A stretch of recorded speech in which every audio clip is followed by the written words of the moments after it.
we focus way too much on intentions. We overlook outcomes.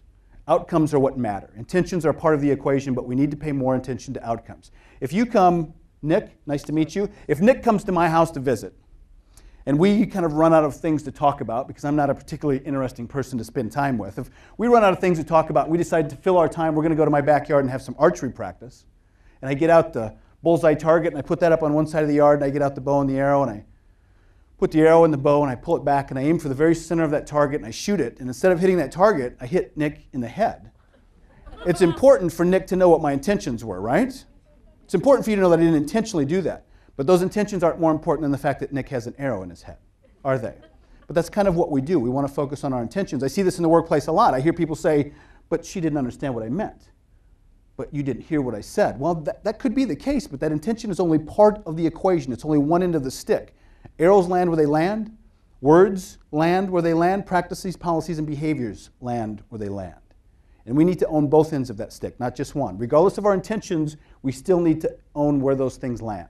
And we get confused about this, and we spend a lot of time thinking about intentions today. It's also a good reminder of the power of stereotypes. And I think sometimes when we get grown and we get business cards and business suits and we have the right intentions, we convince ourselves that we are no longer influenced by stereotypes. Only people that are uneducated or uninformed or unenlightened are influenced by stereotypes, not me, right? I'm here to tell you that that is wrong. You are all influenced by stereotypes, and we all will be for the rest of our days. It's part of human nature. We are inundated with stereotypical ideas and images. We'll talk a little bit about some of the science behind stereotypes this morning, but stereotypes find a lot of ways to influence our thinking and decision-making regardless of our intentions. One of the ways that they find a way to influence our decision-making is that they often provide the foundation upon which we make assumptions about people and groups and situations.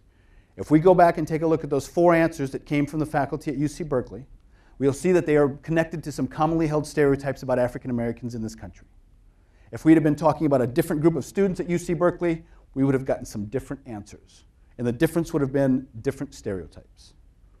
Stereotypes provide the foundation upon which we make assumptions. So when our mind is at work, automatically filling in the gaps about people, one of the things that it is often working off is stereotypical ideas and images about race, appearance, dress, age, gender, any of those things. Stereotypes are another thing that find a lot of ways to influence outcomes.